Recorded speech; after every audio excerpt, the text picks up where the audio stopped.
Igbo ndị mana ege taking kwa mụ ebe na masị m ihe ọma mele onye ọbụla na few days ago post to ebe our brother, our reverend father nwanne nwoke nọ mba ofesi no one of the Asian countries around the world na bụkwa father na-eme ihe father.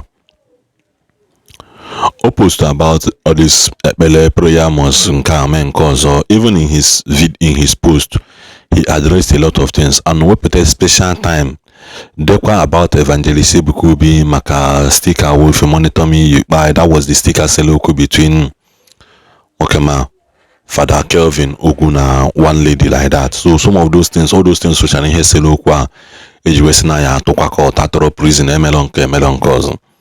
Man, I thank God that in the capacity of accusation stepped into the case. Father Milo Onwea, Mipigodo, Nakok, and all the other Otimpus that came together, Kahaheli, Ogaze, Mulam. So now let us forge ahead. So my father had that thing, he included picture of 4 reverend fathers Naniba. 1, Father Joy Nwebe. 2, Father Nwebe Monso. 3, Okunerele. 4, Father Reverend Father Chikembaka. Or include another right up because now uji hawe ku maka the father name Adoration. After that now Father J Nwebe patasiko megini call reply ya. Ni take note Father J Nwebe apatabe kwana condemn wa ihe ndị father na-ekwu ihe na-eme na Nigeria all the ọtụtụ na ogbugbu na-egbu ndị mmadụ. Father J Nwebe drop kwana statement about it. But I came out yesterday to encourage all the fathers that stood behind Boy Hojo, irrespective of their callings. Because some will be native will say, Kedi Hende Fadaku. Father Joe Mabapata Bese, okay, Neku Hendu Muku. Neku Bubu na Benue State, okay, as a father, more into ministry na Gagale and Gagale, he has not condemned any of them. Ukuberuku Makia. On the melon way, Henkia, Adoration on Kia, Agalo on where. He doesn't infuse mouth in Hemana Basara anything that has to do with Nigerian genocide and Obubani Wundi Christian on other ethnic and herdsmen Buhahanaga so far. Let me put it in that one statement. Now, Father Jen, when we have to reply here, that Reverend Father Chidi, and I'm going to read out his statement. Gepante, Osi, beloved Father Chidi Philip. We understand your concern, but half knowledge is more dangerous than ignorance, which is more dangerous than witchcraft. Father John Webenedeo. Also, dear beloved brother, Father Chidi Philip, we understand your concern, but half knowledge is more dangerous than ignorance, which is more dangerous than witchcraft. In other words, na father more idea of ihe. Oh, here with that difference between okay, I'm a monya. For example, I'm a monya. I'm a mobia, and I don't know his capacity. So now he know his capacity of what he can do. So he put an ass in monya hayana chigo chini mobia and say, this guy don't know what I can do. Don't know. Can we and practical example? There are some ladies here for address are very decent, very good, very young. You can even bring them out for illustration in a public. So okay, this person is more, man. I deep down the person man I say you're not showing you I say, give the million go no wa. Give the hen me go no wa now you just keep quiet. That kind of thing. So that is why I say that now that ignorance is more dangerous than witchcraft. Ntagodin kabuna iya mana winti na atage. Mana wendi ya na atage, mama na hana atage. Are we flowing? Yes. So my simple question is, do you observe your divine office? Ojokuya, do you say the midday of today? That is the prayer of the church, the Los and Vesper.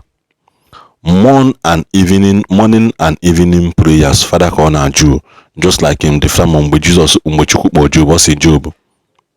I have heard your cry, but Job, where were you when I laid the foundation on the earth? Where were you when I did this? Where were you when the morning stars sang for joy in the morning? Where were you when in Castle? It was as if Father Joy may be summoned Reverend Father Chidi, and he is questioning him. Do you gonna observe your nka?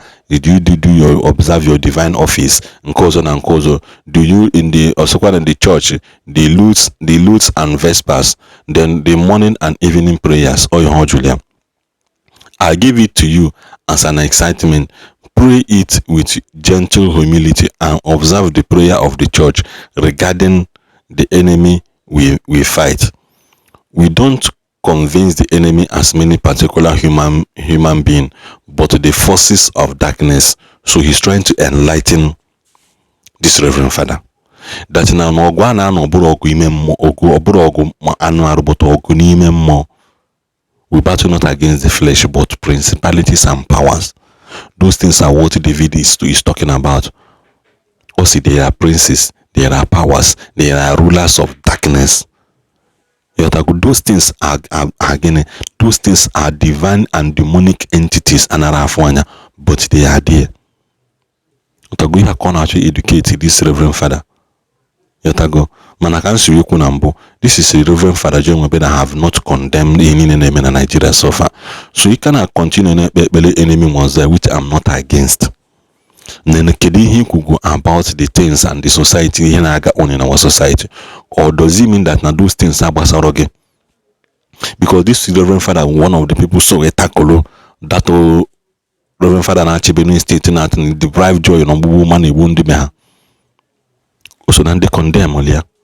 Yeah, his post itself went viral. Linda Ikeji posted it on Instagram. That post on me. It went viral. So he hit the nail on the head.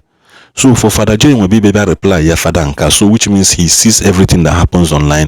He knows everything. Mind you, the man did not tag, he only put picture.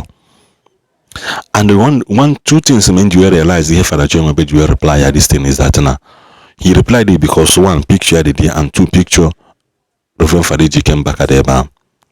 That was why he did what he did. He may not talk. He may not even say anything. Mananka Bakotelija na comment section of that post. Montana says, tell him to mind his lane, tell him to focus on his father, also his father, tell him no matter more respect. Go to the comment section, Kefia. Just take your time, go to the comment section. Then we don't come like human with the kingdom of which the Lord Jesus Christ came to destroy, as the scripture says, we wrestle not against flesh and blood, but against principalities and powers, and the wicked host of darkness in the realm of the heavens. Or say, verse of emphasis, Ephesians 6, verse 12. We preach against bitterness and unforgiveness, so praying and wishing someone else on is not part of our Miriam ministry. Putting up our photo is not only insulting, but blackmailing. Our deliverance and emphasis apostolate, which you seems not to know much about. Please read more, research more into our exhibition diaries. Consult the Vatican diary or exorium or exousium, and understand the spiritual efforts of your elder brothers who can't all be wrong and non-Christians because of your half-baked knowledge. Father J. Nwebe, I want to understand this thing again because I can go anywhere. Also, consult the Vatican diary or exousium and understand the spiritual efforts of your elder brothers. We can't all be wrong and non-Christians